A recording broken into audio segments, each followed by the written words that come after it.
মোথাবাড়িতে অমিত শাহের হস্তক্ষেপ একদম পছন্দ করেনি কলকাতা হাইকোর্টের বিচারপতি মাননীয় সৌমেন সেন।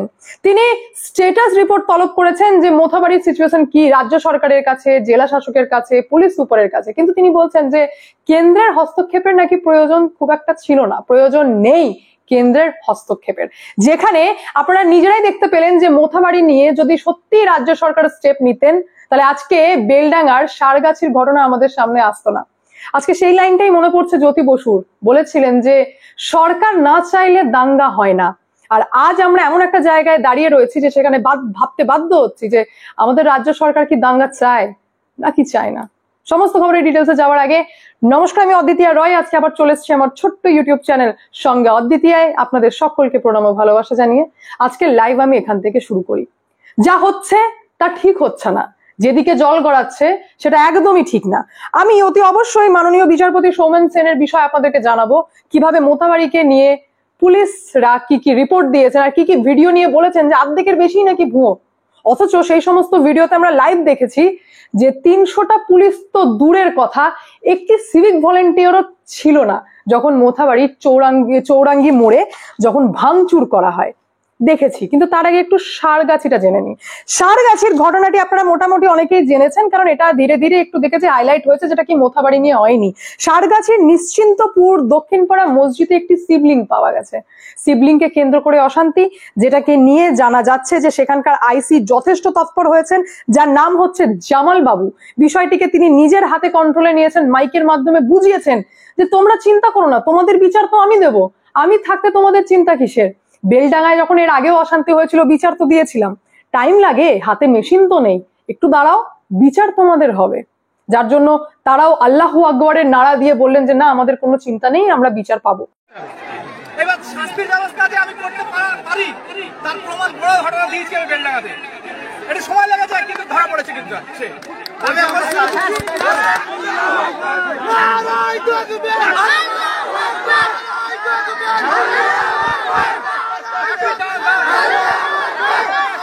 এখানেই থেমে যায়নি।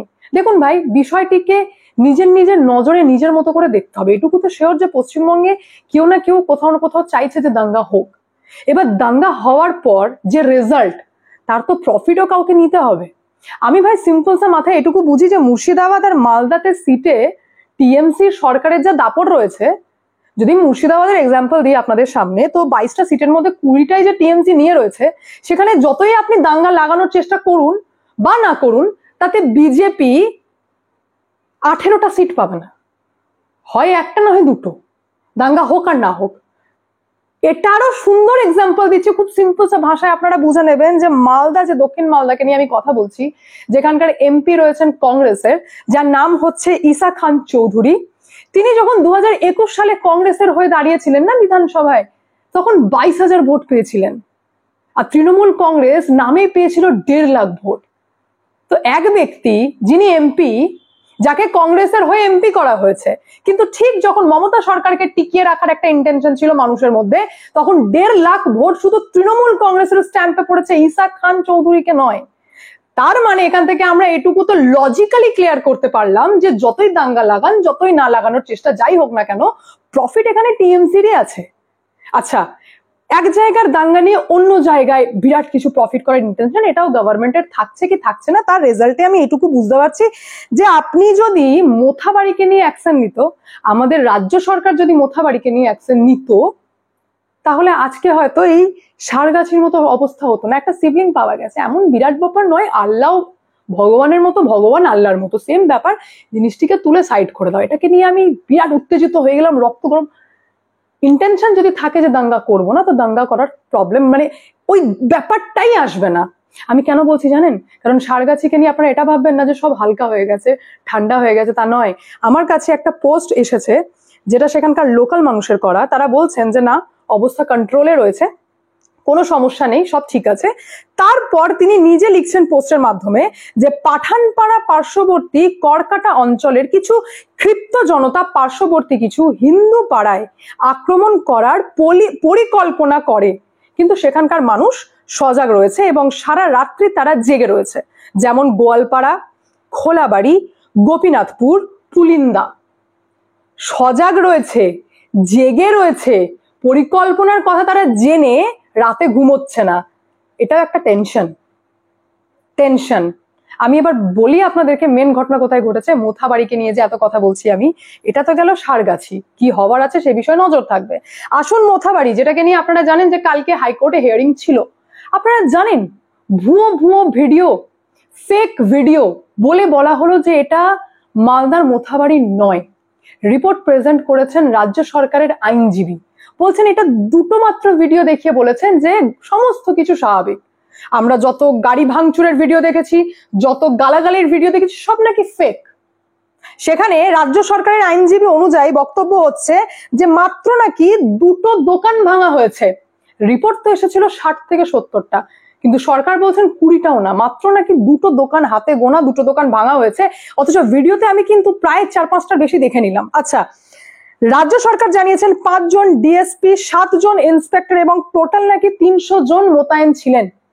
আমি কোনো লাইভ ভিডিওতে কোনো সিভিক ভলেন্টিয়ার থেকে, মানে পুলিশ ইন্সপেক্টর ডিএসপি দূর কি বাত, আমি সিভিক ভলেন্টিয়ারও লাইভে দেখতে পাইনি, যেখানে দাঙ্গাকারীরা লাইভ করতে করতে বলছিলেন যে বেরিয়ে আয়, চলে এসো, আমাদের টাইম রাস্তায় নামার, একটা কেউ মোথাবাড়িতে থাকতে দেব না। আমি উচ্চারণ করলাম না কারণ আমার ইন্টেনশন নেই, আমি আপনাদেরকে ইনফরমেশন দিচ্ছি।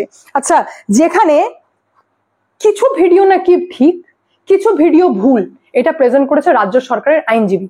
আমার কাছে রিপোর্ট আছে পুলিশ কিন্তু আর্মি চেয়েছিলেন, আর্মির সাহায্য চেয়েছিলেন। এবার আপনাদের মতে অনেকে হবে না যে অমিত শাহ পুরো বিষয়টাকে নিয়ে অ্যাকশন নিলেন, ডেফিনেটলি নিলেন, কিন্তু তার এখতিয়ার ছিল না যে কোনো রাজ্যে এরকম পরিস্থিতিতে রাজ্য সরকার সাহায্য না চাইলে ইন্টারফেয়ার করার। প্রত্যেকটা জিনিসের একটা প্রোটোকলস রয়েছে, অমিত শাহ চাইলে ইন্টারফেয়ার করতে পারতেন না। ভাগ্যিস মোথাবাড়ির হিন্দুদের কপাল ভালো, তাদের সত্যিই ভাগ্য ভালো যে রিসেন্ট কার একটা নতুন নিয়ম করেছেন না, যে বাংলাদেশ আর ভারতের মধ্যে যে সীমান্ত এরিয়া রয়েছে সেটা 15 কিলোমিটার না 50, মানে 50 কিলোমিটার পর্যন্ত এক্সটেন্ড করা হলো। ভেতর অব্দি আর্মি কন্ট্রোল করতে পারবে, ভেতর অব্দি 50 কিলোমিটার ভেতর অব্দি বিএসএফ কন্ট্রোল করতে পারবে। আর সেই 50 কিলোমিটারের মধ্যেই পড়ে গেল মোথাবাড়ি, যার জন্য রাতারাতি গৃহমন্ত্রী অমিত শাহ আর্মি নামাতে পারলেন। আর এমনটাও জানা যায় যে পুলিশে চেয়েছিলেন যে আর্মির হেল্প চাই, কিন্তু হাইকোর্টে গিয়ে পরিষ্কার নারাজ যে না, আমাদের আর্মির কোনো সাহায্য চাই না, রাজ্য সরকার ইনাফ, এই তো 300টা পুলিশ মোতায়েন, আবার কি চাই, সবই নর্মাল। রিপোর্ট দেখে সমস্ত কিছু জানার পর, যেখানে বিচারপতি মাননীয় সৌমেন সেন শুনতে পেলেন, বুঝতে পারলেন যে সোমবার দিন থেকে মাহল উত্তেজিত ছিল মোথাবাড়ির, বৃহস্পতিবার দিন দাঙ্গা চরমে পৌঁছায়, পুলিশ 6টার ওপর মামলা রুজু করে, সমস্ত কিছুর মধ্যে বললেন যে ঠিক আছে, রাজ্য সরকার স্ট্যাটাস রিপোর্ট দিক, জেলা শাসক স্ট্যাটাস রিপোর্ট দিক, পুলিশ সুপার স্ট্যাটাস রিপোর্ট দিক, কিন্তু কেন্দ্র সরকারের হস্তক্ষেপের প্রয়োজন নেই। আমি অবাক, এই বিচার দিলেন আপনি, যেখানে লাইভে দেখতে পাচ্ছি দাঙ্গাকারীরা শাসাচ্ছে, ভয় দেখাচ্ছে, বাড়ি ভাঙছে, দোকান ভাঙছে, গাড়ি ভাঙছে, তাদের তো ভেঙে গেল শেষ, রিপোর্ট নিয়ে আর কি লাভ।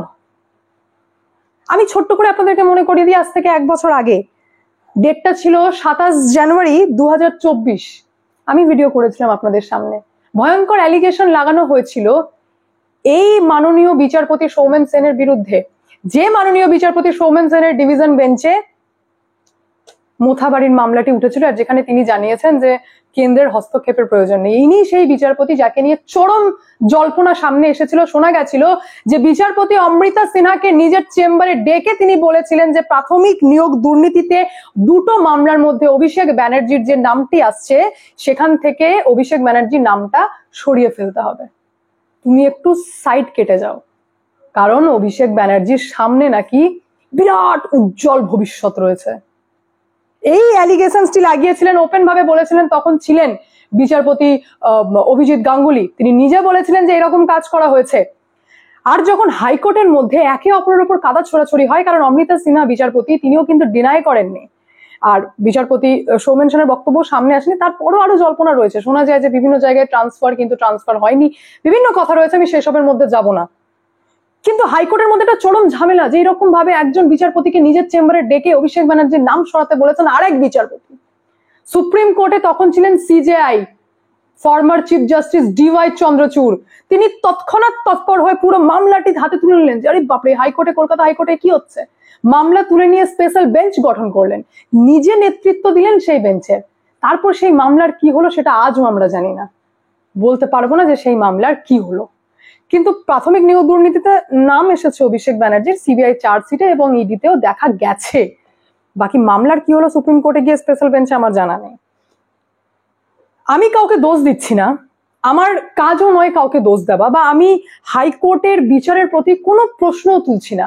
আমি শুধু একজন বিচারপতিকে নিয়ে সত্যটা আপনাদের সামনে প্রেজেন্ট করলাম, কারণ আপনাদের মধ্যে অনেকেরই জানার ইচ্ছে ছিল না যে কেন কেন্দ্রের হস্তক্ষেপ বিচারপতি মানছেন না, বা বিচারপতি বললেন যে হস্তক্ষেপের প্রয়োজন নেই।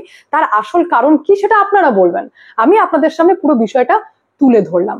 যেখানে কত ভুয়ো রিপোর্ট, কত পুলিশ মোথাবাড়িতে ছিল, পুলিশের তৎপরতা সবটাই আপনারা নিজের চোখে দেখেছেন।